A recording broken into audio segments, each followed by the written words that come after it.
Hi, guys. Welcome to this episode of the Trainer Feed. We are your hosts. My name is Angel Sanchez. We have JD, Jack Delagere, What's going on, everybody? and we have DB, David Bravo. Hello. We are ready to rock and roll today. We're going to keep it short. This is going to be a short episode. We're going to talk about a couple of things, starting with losing a client. Oh, nah. Nah, I think it's a regular part of being a trainer. It's a part that nobody wants to address. And nobody wants to address, not even your managers. They just look at you like, so you lost that client. But we all handle it, I'm sure, different ways. But it is important to kind of reflect on that and figure out how you handle losing a client, and then also try to make it not such an awkward thing when you see that person training with Jacques across the room and they're doing animal flow together. You're saying when they ditch you for a different trainer, not just losing a client. Oh, we should do both. You should do both. All right, we'll do both. So the first one is Mr. Steal Your Girl, right? So you're training your client, and then all of a sudden, like, yeah, something came up, whatever. And then they're training with another trainer. You see that across the room. So I know I've seen that happen. That's happened to me before. Same. And it's never like an easy thing, because it's like a little bit awkward.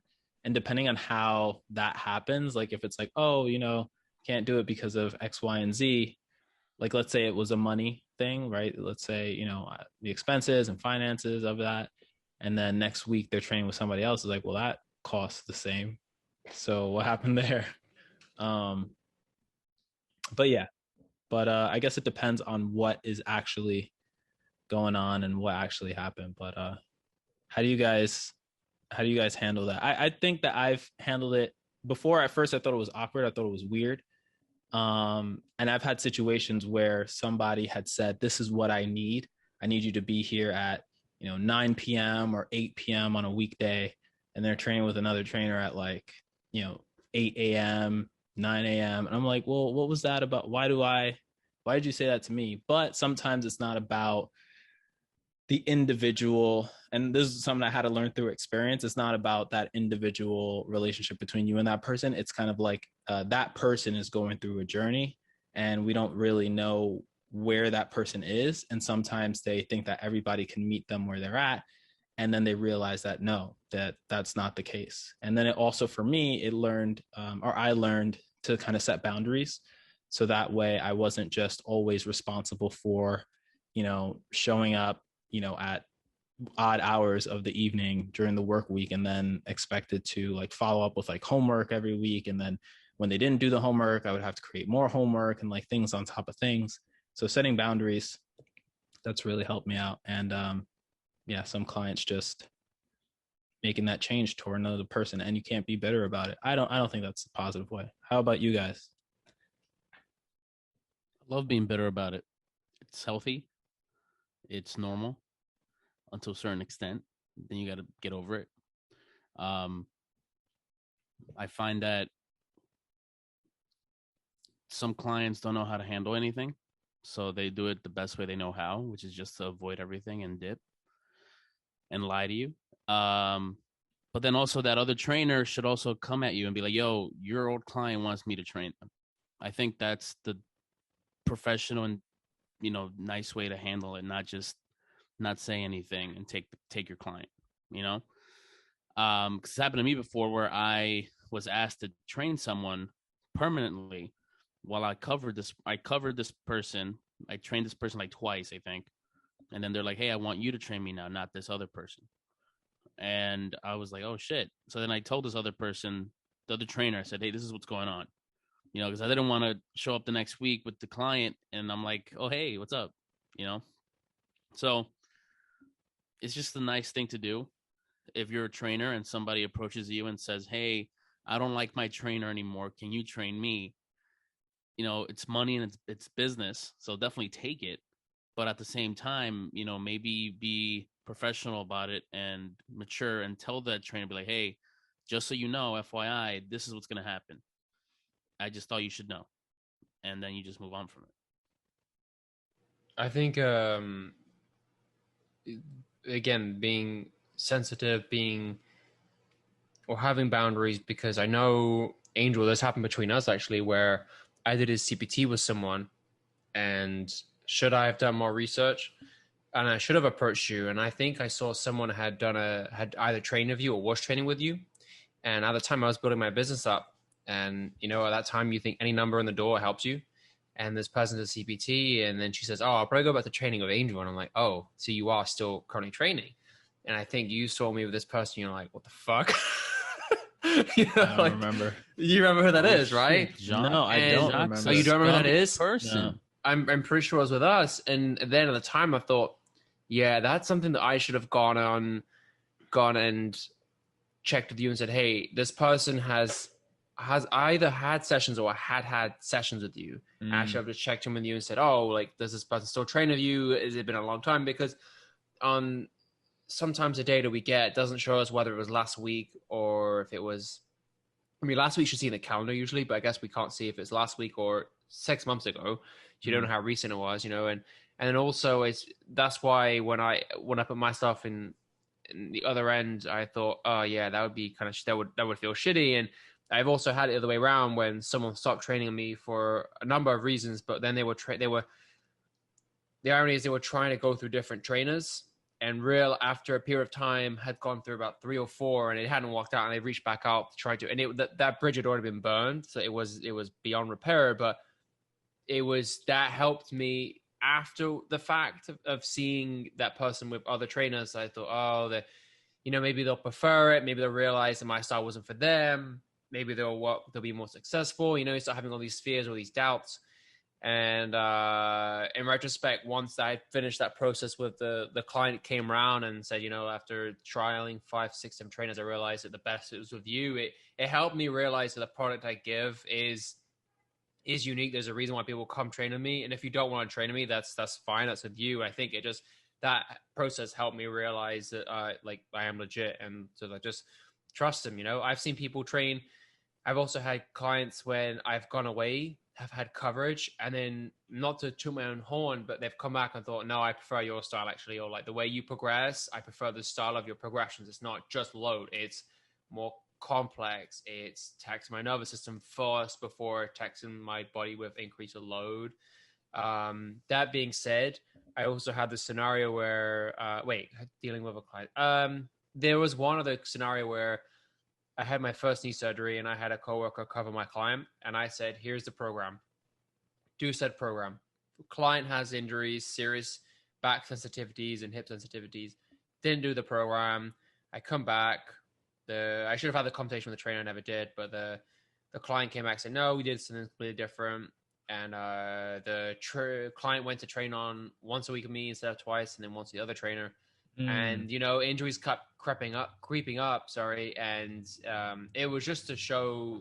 And in the end, the client went back to twice a week, but it was just to show that yes, there might have been frustration with the path at the time, but when you have injuries, sometimes those place hurdles on your progress, and you can't just blow that out of the water and think we're going to do big complex moves. As fun as they are, and as rewarding and as pivotal they are for transformation, not just mentally but physically, you have to make sure the foundations are set up. And unfortunately, some of those weren't set up, and the injuries kept creeping back in. And it just, to me, that was just a very good learning experience. It's really hard. I think we can all agree it's very hard to not take it personally as well. Like, it's really hard to think. And you mentioned as well the time thing. I have another example where someone always had to do a certain time, and when I passed them on, they ended up being more flexible. And I was like, what? Like, all these years you were never flexible. All of a sudden, this person doesn't have that time and you're more flexible. I was like, oh, okay. So I in my head, I thought, all right, that's something to learn. But yeah, and I think that for that case in particular, because that part hurts, because it's like sometimes that you're going to be there at like 5 or 6 in the morning, and then you're also there at like 9 or 10 p.m. and it's for that specific person, and the frequency is there, so you're just like, sure, I'll do it. And then you make that compromise, and then you end up almost not necessarily regretting it, because I guess there's always, something that you get from it, but you just feel like the relationship is not there, because you're being put in a position where, or you're putting yourself in a position where you're making sacrifices for your, personal sacrifices for somebody else's well-being. And then when they change, it's like, oh yeah, no, I don't have to have that done. But anyway, yeah, the boundaries really help, and it's a lesson learned at the end of the day, right? We all went into it optimistic, and then we learned a lesson afterwards, and that's, now we won't make that mistake again, you know. But going to the other half, where you have to part ways with somebody and they're not, You can't trust these. Never mind. Oh, wait, nah. no, I think I was thinking about a song. Sorry. I think as trainers, it's really important to kind of like have that team and that camaraderie there. But sometimes that's not always there. I think that where we were at for when we were there, it was very unique in the sense that we all had kind of like a mesh, and everybody had their own personality, true. But we all respected the fact that we were all there doing the same thing. Some people didn't, but that's neither here nor there. Different story. This is a different story. But for clients that are leaving, for whatever reason, and they're just not coming back, sometimes that's a little bit tough, because you build that relationship. And I know in a previous episode, I said, none of my clients are my friends. And I kind of drew that line there. And I kind of like thought about it after. And I was like, man, well, some of them are really good to me, and some of them, we talk and stuff like that. But I do prefer to keep it professional. And then after that relationship is done, then we can, meet up personally and do whatever we got to do. It just works better for me and my brain. So that way we don't draw, cross the line with each other. But for clients that are leaving forever, gone, I really deuces. I had a workshop back in college. We did two internships. One was a commercial internship, and one was a clinical internship. And we also had to meet every week during this, time period for this class. We had to meet every week, and we were put on to like somebody who was in the fitness industry, and they did like a Zoom call, or they came into class, and they, we spoke to them one-on-one, and we got to ask them a bunch of questions. It was a really good opportunity to meet some people in the field. And one person that we met spoke a little bit about how when you train a client, it's not necessarily training them so that you can train them for like 20 years, 30 years, 40 years. But one of the goals, and one of the biggest goals that gets kind of overlooked, is building up the confidence and building up the knowledge base for that client. So that way, when they step into a gym, or when they step into, whenever they want to work out, they know what to do. They know how to program for themselves. They know where to go, and also what to look for. And that becomes something that gets overlooked, because it's kind of like sometimes you get into the habit of just doing stuff for them, like setting up the weights. This is what we're going to do. This is the plan. But speaking to another point on another podcast that we spoke about, is just like building that transparency where they can see the clear line of, this is where we are, this is where we're going to go. And for me personally, I think that it's important to build that confidence and build that library for your clients, so that way when they move on, they're not just lost again. And that's one of the biggest things that I fear from a professional standpoint, is that after stopping with somebody, after stop working with somebody, they just don't know what to do. They feel unequipped, they feel nervous, they feel anxious. And that's something that I try to avoid like the plague. But what about you guys? Are there things that you do with your clients while you have them, just so that you can prepare for the eventual departure?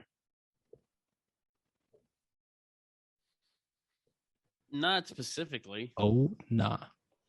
I don't think I have anything. I mean, I tell them when we do the assessment that I'm going to teach them how to do things on their own for the time when I'm not going to be here anymore. So I don't know. I hope they keep up with some of the work and the jargon that we say, but I think a lot of it has to do with how you have the sessions going. Like if you have them help you with the weights, if you have them take it off, teach them where things are, different kinds of barbells, That's about it. Resources, sending resources online to read. That's good, because even the squat rack, I mean, for some people it's really easy, but for some people it's like a puzzle with weight, where you're trying to set up the height on the rack and they'll just look at you like, I don't know what to do here. And then they just won't do it. So teaching them about that stuff is important too, like the fundamentals. I think picking back off that point as well, those are some conversations that I'd had with some clients as well, where I didn't even think about it being a learning experience for them, that if they were to go do back squats, front squats by themselves and not be with me. And this is true for a client who no longer is training with me. She moved elsewhere, but that was the thing, was to stop fixing the right height for her, to see what height works for her to know when she goes by herself. And, I still think gyms can be intimidating regardless of background or upbringing. And so just being able to have that confidence in doing it and getting it wrong now, or getting it wrong with the trainer. So the trainer is there to help you, guide you and whatnot, and to fine tune those pieces. And, I think the other thing as well, you mentioned to set them off on their journey, if they're no longer working with you, if they can work out by themselves, and when they send you homework or examples of what they did work out, and you see your style of training in that workout, you've done your job. I think seeing the way they do the patterns, but only the layout of the workout, where it's with the evenness of having pulls, pushes, hinges, and knee dominant exercises, and trunk, and that kind of style, then I think you've done your job. And I think if someone has that mindset that they're going to foam roll and they're going to listen to their body, and even just this not just only goes for the movement, but for their regen part as well, where now they make sure to drink enough water, and they know that's why it affected their sleep, or sleep has been affected, not necessarily directly related, but had some link there. They know that it's all correlated in some respect. And if you've had those conversations, I think you set them up. It does suck sometimes. Well, it always sucks when you lose a client, but especially if you've mentioned you build that strong bond. I know when I lost a client during the pandemic, because they moved out west, that sucked, just because that, you have these, again, not every relationship with the client is the same, but some of them have different bonds. And this was a really good bond. This was hilarious. Really good person. And then we all have those examples though, and you just you cherish the time you had to work with them. It was a pleasure to work with them. And I think the other thing I will say as well is something I try and communicate to the client when I either take on someone who has worked with a trainer prior, or who will go work with them, is not to say what they did was wrong and what I'm teaching them is right. And I always try and get that mentality with them as well. It's not what you were doing was wrong, but I think if we do it this way, you'll be more efficient. If you do it this way, you will feel better with it. You will get more out of it. And I think I had a client, and we'll wrap it up, but a client who wasn't able to do lunges, and she was training with a client for 20, 25 years, who was just never able to do it.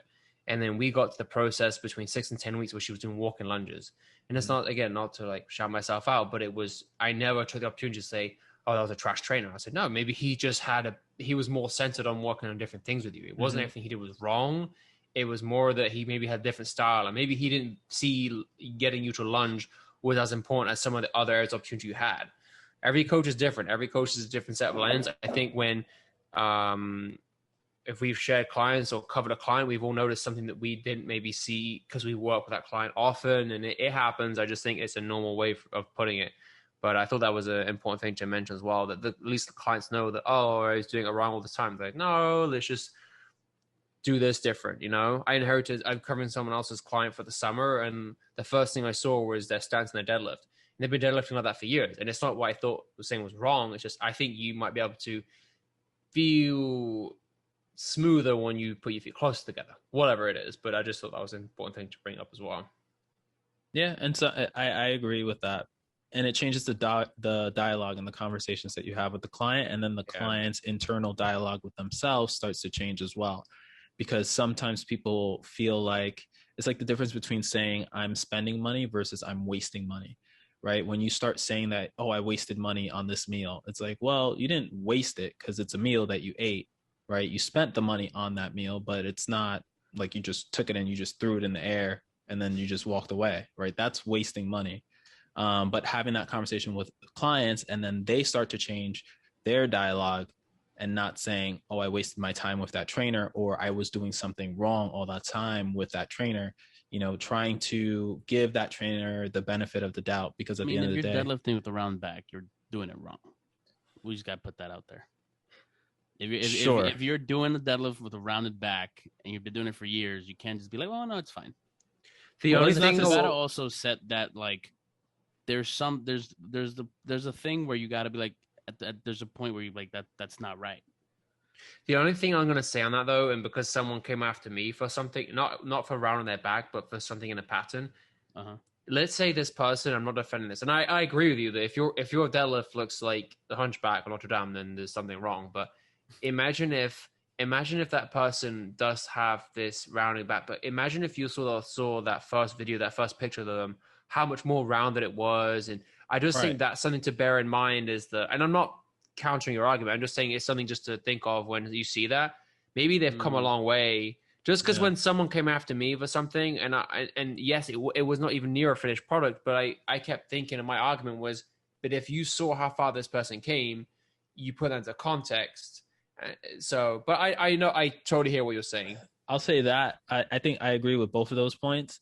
And the other thing that I would say is sometimes you get clients that don't do the movement pattern well, and it becomes more of a, like, you're spending more time on something when you can do something else, and their likelihood for injury is much higher doing said movement pattern. So you take time away from doing that movement pattern to do another movement pattern, because you're like, that they do this one well and the other one they just don't, and you're trying all your cues, you use all the tools in your toolbox, but you can't solve that problem for whatever reason. And instead of just continuing to beat a dead horse, you say, all right, we're going to do glute bridges, or we're going to do, I don't know, hip thrusts, but we're not going to focus on deadlifts, because deadlifts are not something that I can equip you for. And maybe they don't say that. Maybe they say that in their head. They're just like, oh, nah, I'm not going to have this guy deadlift. This guy, it's a dub, like no deadlifts, right? But still, like, I think your points are right, but just being mindful of that kind of changes the dialogue for you and the clients. Because then the other thing is, and this is kind of like, I'll put a period at the end of this, is it creates a negative dialogue between the client and the trainer, and they start to look at other trainers as less good or less like of lower quality, versus this is a trainer for you because they do X, Y, and Z. They're saying that trainer sucks, right? So, and then I've seen that too, where there will be a client and a trainer just looking at somebody else training their client, and it'll be like, oh, that person sucks because, they're doing stuff with poor form. And then on the opposite side, I've seen the other trainer and that client say that client sucks and that trainer sucks because all they do is talk all the whole session. They're not doing any work, right? And then it creates that whole animosity, and that's how you get a toxic gym environment. And that's how people steal your clients. So it all goes full circle. Oh my God. Anyway, we'll call it here and then we'll pick it up in the next episode. So later, guys. Bye. Bye, guys.